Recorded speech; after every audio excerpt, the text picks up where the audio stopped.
Nelly, obviously, you guys have 13 games remaining, and you're focused on game to game. But with the spot that your team's in now, all the bracketologists have you guys like on the bubble. Do you think the fact that you have 3 guards who made it to the tournament and the way they made it was like by reaching it on the bubble or having to win the conference like you did at Colgate? Do you think that experience helps you guys in the current situation that you're in? Yeah, I think that's definitely going to help us for sure. I think we're all focused on every single game and every opportunity because, like you said, I've come from a conference where I had to win it. So, and we're not going to take any opportunity lightly. We're going to make sure we bring our A game every single time we step on the court.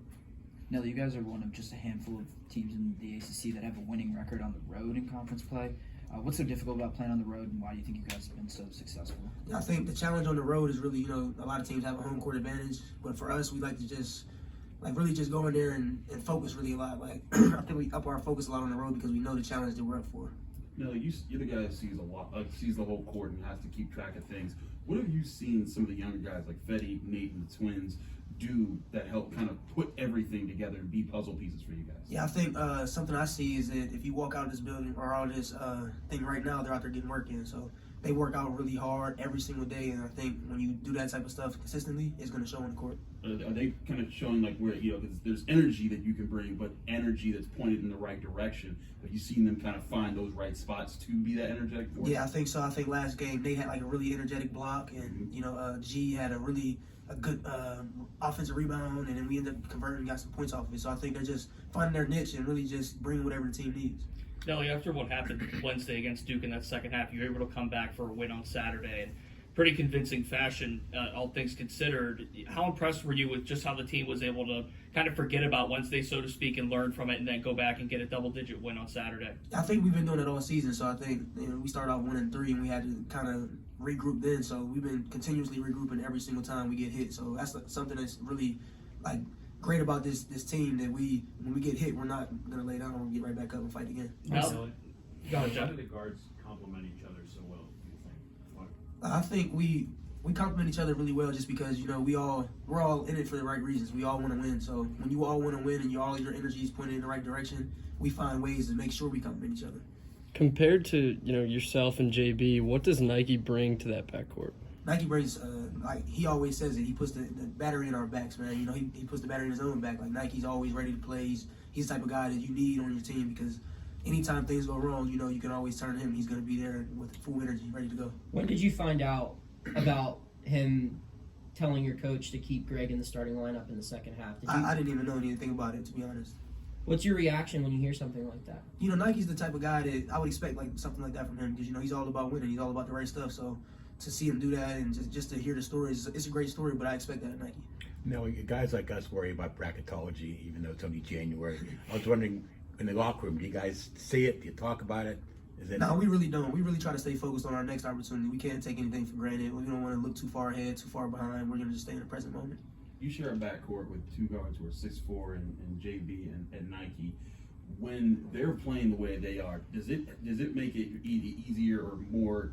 Does it create more matchup switches that you guys want to look for that give you advantages in certain games? Yeah, I think just when those guys are going, it's hard for other teams to contain us because we have a lot of options. We're not a team where you can just scout one guy and say, oh, you stop this guy, you're going to beat them. So we have a lot of different options, and every single game is a different guy that can go out there and do it like he did last game. Do you work in practice and you figure hey, I do this well. If this guy does this well, if I do this off of that, this team is going to be very confused? Yeah, I think every game is different. It presents different challenges. So game to game, we kind of adjust to it. But for the most part, we're always focused on just doing everything. Every single player doing a little bit of everything. No. Is he allowed to answer questions about his brother? Because he's a potential recruit, or is that coaches are only allowed to not answer those? Let's avoid him. Okay. Sorry, can't ask you a question about your brother. How is your brother, by the way? Just kidding. Nelly, when you have a guy like Nate Santos coming off the bench and, what he's kind of able to do with his size, to be able to kind of stretch the floor in a couple different ways, what is the top dynamic you feel that he brings when he comes in off the bench? I think Nate brings a lot of things. One, he really can shoot the ball at a high level. He brings great energy, and he just wants to win. So I think when you're consumed with winning, there's something you can bring every single game. Just you don't know what it's going to be. Like, it can be a dunk, it may be a block, it may be a steal, but when you're consuming winning like Nate is, you're going to make the plays. Earlier, Coach talked about the development of the Twins and how, they're still freshmen, they're still kind of getting their feet wet with American-style basketball. How have you noticed those two grow throughout the year? Man, I've noticed so much growth through those guys, man. I think both of them have been in unique situations. Like, Jorge played a lot in the early VCU game. I remember him having, like, a really big game, and G wasn't playing a lot then, and then now things have kind of turned a little bit. So, like, I'm just so proud of those guys for sticking through it because freshman year is challenging. Like, everybody has a challenge. Not everybody, but a lot of guys have challenging freshman year. So I'm glad those two are just sticking through it and really just continuing to grow every single game, every single practice. Nelly, you don't ever want to assume a big victory against any opponent, but when you look at where Louisville's at, do you look at this upcoming game as an opportunity to possibly get more minutes for guys like Nate and the Twins who can develop their game against an ACC opponent? We don't think of it like that, but I mean, we really just want to focus on that win. We don't want to think of it any what situation they're in. We have to approach that game like Pitt has to get better. So whatever it takes for us to win that game, and whatever opportunity arises is gonna happen.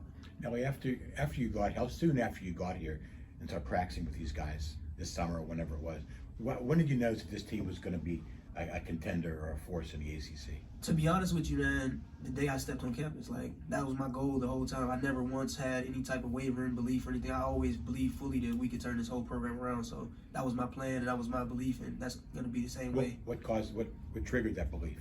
Honestly, I remember the good days here. So, remembering what it could be and what it used to be, I knew that we could bring that back. So I just thought, I believed in the coaches, I believed in the staff, I believed in everybody here. Has it started to set in yet? I mean, you're the starting point guard on a team that, for Pitt, where people are showing up to this place again for games. I mean, people are talking about your matchups on the road against Duke. You're in the national spotlight again, and you're playing a big reason in that.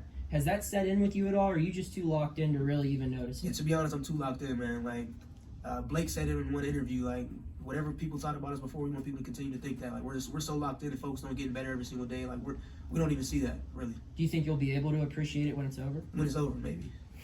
No, a lot of talk over the last couple of games has been about rebounding and kind of crashing the glass, and maybe even the guards coming to help the forwards with that. What do guys like yourself and Greg have to do to give some assistance to those forwards? Yeah, I think we really, like you just said, we have to go down there and crash and help. We got to gain rebound. It can't be just on Federico or just on Blake. This has to be a team effort, and we all have to treat rebounding as what it is. Like, it's been a weakness for us, so we got to address that. We got to go out there and grab all the loose basketballs we can. Nelly, the second half has been a time where you guys either kind of really take control of your game or come back and kind of secure wins. What happens at halftime that helps you guys kind of either overcome some struggles in the first half or really shore things up? Yeah, I think we have a veteran group that always regroup at halftime. Like, we use that as a chance to really talk things over, analyze the game. We don't like go in there and argue and like do any bickering. We always try to focus on what we can do to win the game. So JB always says something at halftime where nobody remembers the score at halftime. People remember the outcome, so this is our time to go. So I think our veteran group allows us to really just regroup every single halftime.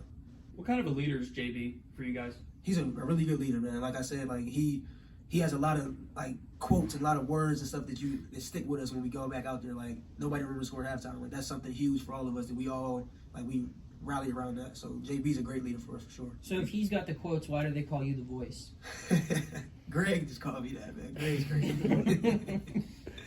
Do you feel like JB can sometimes be like the most serious one in the room at times, or is that role kind of like pass around just based on the situation? Yeah, I think it's passed around a little bit. Like, all of us are really serious guys. We all are we're just consuming winning, man. So, like, if it's JB's time to be that serious guy, then that's his time. If it's my time to be that, if it's Blake's time, like, we just all are consuming winning. So, like, we don't really think of it like that. It's whatever the moment calls for, really.